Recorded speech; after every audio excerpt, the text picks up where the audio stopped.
come in. Hi. Thanks for coming in. We're happy to have you.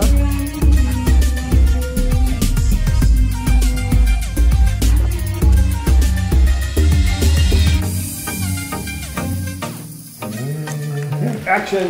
Thank you everyone in the crowd for coming in to watch the Autoscope podcast. Conversations with Nerces Mavelian. Right. Nerces Mavelian here. Hi. Tim Miller, myself. And we had a lot of questions from customers. Well, almost every day someone comes, their calls. This first thing is, I got an engine light on. Or something says, I've got this thing that looks like a circle with a slash through the center of it. I have no idea, of course. Now, I would love to know if you know any of these signals, because there's quite a few of them.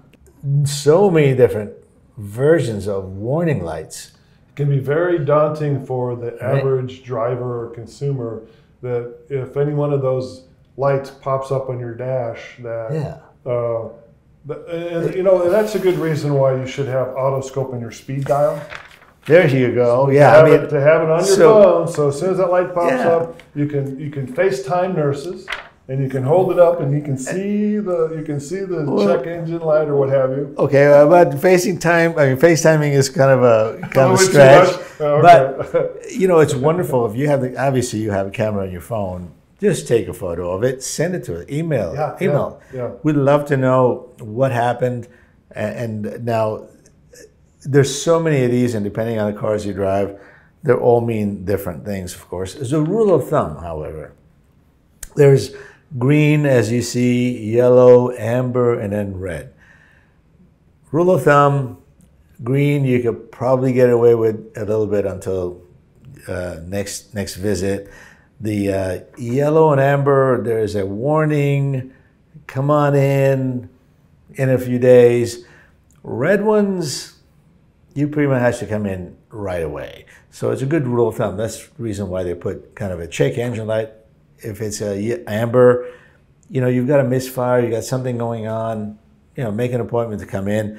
Red, you need to come in as soon as possible. So usually that's a good rule of thumb. Yeah, well, and not too long ago, you had one of a longtime customer of yours with a Jaguar, and she called up and she had a bunch of things popping up, and you advised her at that time, to avoid any catastrophic. I don't want to tell you to keep driving, it's important you pull over and we'll send it. Yeah, you sent out a tow truck and we had it here and got her a ride home and took care of her. And from what I understand, we saved her a lot of money. Oh, sure. Or of having trouble. Something really bad. Yeah, expense. Now, one thing that happens, we were talking about serpentine belts and hoses and so forth in a previous podcast that we've done. When a belt breaks, a lot of things just pop up. When you see a lot of things pop up on your dash light, chances are your belt's broken, your alternator's not working, your power steering's not working. There's a lot of things that runs off of that one belt that generates the power to run many things. It's probably going to give you a whole Christmas lights of things that are on your dash. That right away says, uh-oh, I probably thrown a belt. I don't know if you would know that, but usually that's what ends up being. If everything comes on all at once without any warning. If you hear a thump, maybe a belt break, and that's what it means. Otherwise, they're designed to, instead of having the old gauges, I'm old enough to used to have 3 gauges or maybe more on. It told me what the amperage or voltage was. Oil pressure. Gasoline gauge. Yeah. They even have that. No, it had all that temperature. Coolant. You had a gauge for everything. Yeah. And I know it was great for me. I loved watching those things. But as cars got a little bit more and more complex, and people didn't want to see all those, they just wanted to look and see if there was don't tell me if there's no problems, just let me know if there is an issue. And that's what these are. Now, some of them are going to be very I would say you can drive with an amber TPMS light, but you got to make sure your pressure's right, because sometimes the TPMS, the tire pressure monitoring sensors, go bad. But check it. Well, make yeah, sure well, there's right. not pressure Well, in in it. that instance, Yeah. the owner can just simply pull off and do a visual inspection of the tires to make Right. sure one is not flat. Right. As long as they check the full thread on all 4 tires, because I know of someone's niece had a tire pressure monitoring system went off, and I was like, oh, okay, I'm just going to drive it for a little while. That little while wears the tires out so drastically that she had to change all 4 Because tires. the air was low on the tire, which increased the wear on the tire. Exactly. Oh, and damaged So your tire. for something that could have just been remedied by no money, basically just air, she had to spend thousands of dollars to get all new tires. Right, And right. it's just when a light comes on, folks, just at least have it checked. Just don't neglect it. That's all. Well, and to be clear, that was not my niece. None of my nieces would do that because That was my because I'm not a my car niece guy, either. and I kind of let them know. So Yeah, it was somebody where the name starts with an R. yeah. So anyway, certain things like simple stuff. You have circle with dots on it. That's brakes. If you have a wrench, usually that means servicing. Well, the check engine light itself, the shape of the engine. Yeah. With that can mean a lot of things, though. That could mean a lot of things. It's all because of the electronics, and it's controlled by so many modules. It normally just says, I've got a sensor malfunctioning, or I don't have the right parameters on that sensor, or I'm not getting the right feedback from there. I send out a signal, something's out of whack. I'm going to turn on the check engine light. That means one thing controls very many different things.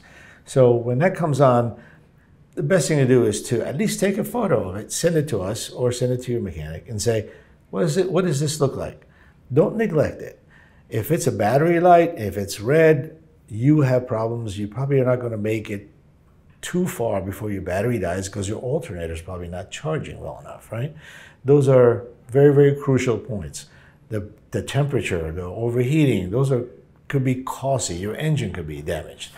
If it's red, it's very dangerous, or you need to come in, or very good, cost you a lot of money if you don't take care of it quickly. Amber usually is telling you, hey, you still need to get it checked ASAP, but you probably can drive where you want to go. You don't have to stop right away. There's so many signs here. Well, and so, like some examples of an amber one, would that be like a low coolant, or is a low coolant more? A perfect one for amber light is like your lights. You've got a circle with a lot of radiant lights or strokes on it, or a light bulb with an exclamation in the center. It's amber. It means you got a light bulb out, so you can drive it someplace. You can change your bulb yourself, or have it changed. But a red gear with an exclamation point in the center is your transmission issue. That's a transaxle or transmission issue. Don't drive it. Just pull aside as soon as you can and have it towed to somebody that can take a look at it. Low tire pressure monitoring. It's usually amber with looks like a side cut out of a tire and maybe exclamation point inside. Those are that. What else I've got here?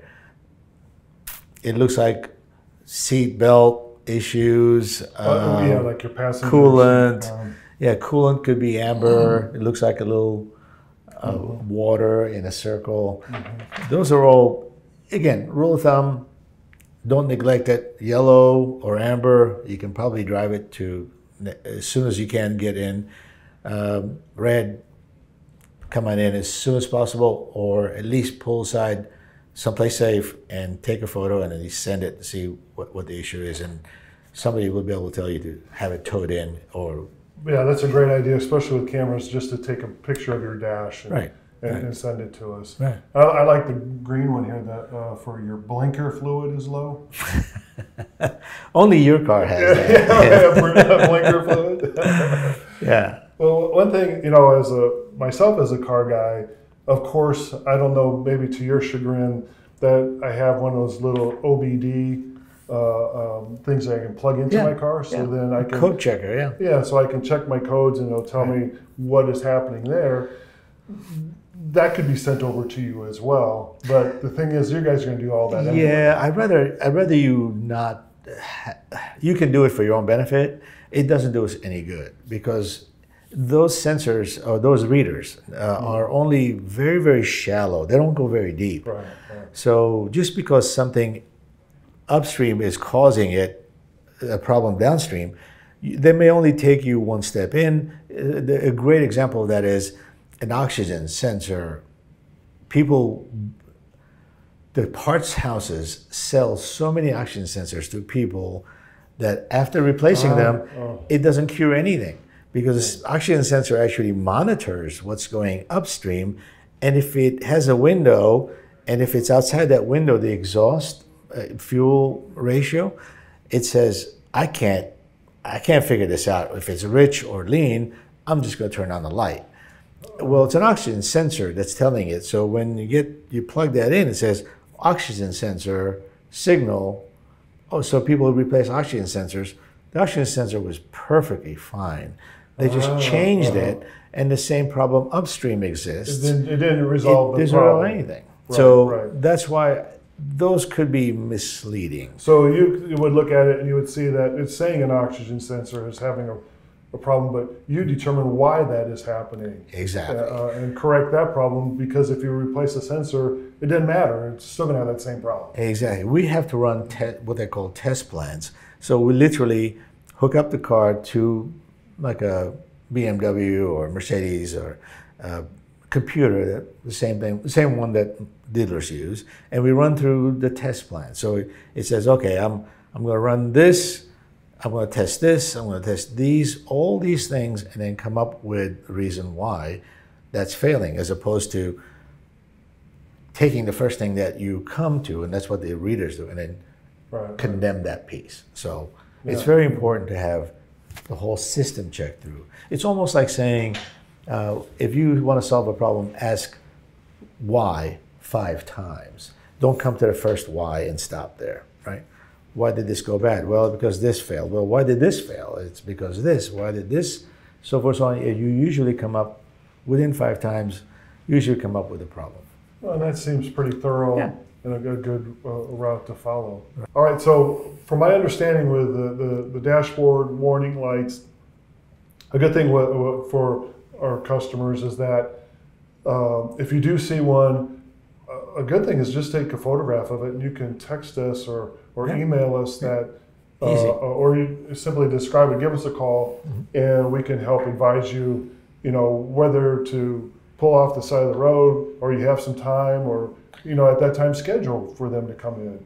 Yeah, I'd recommend you pull off the side of the road in a safe place before you take the photograph. Anyway, just you don't do it while you're driving. Our attorneys made sure that they said that for liability issues.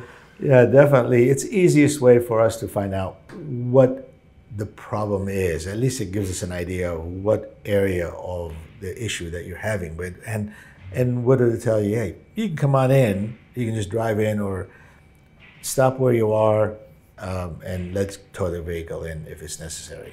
Well, it's a good way for your car to communicate with you in regards to what's happening with the car, and it gives you an opportunity then to have someone like Autoscope to diagnose that for you, to ease your concerns perhaps, and lead you to the correct maintenance or repair of your vehicle. Right. One thing I like to note, though, is to remember, if you suddenly have Christmas lights in your dash, that means there's something really wrong. Really wrong. So, you have to stop. And so pull over. Yeah. When you safely can. Yeah, safely can.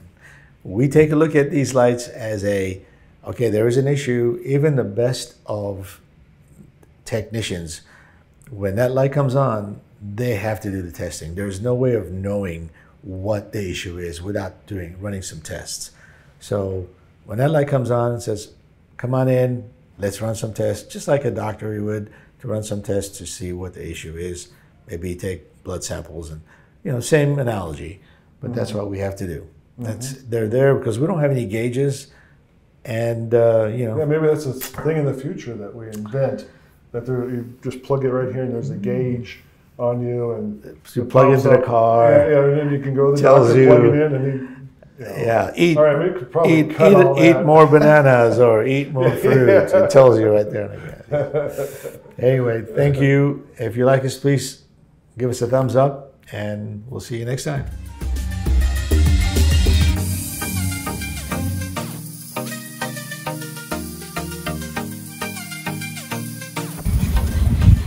I have been an Autoscope customer for at least 15 years. Through multiple vehicles, they are friendly, flexible, and very much accommodating. Anything that we need done, they do with good quality service and with care. So we would highly recommend Autoscope. We love Autoscope.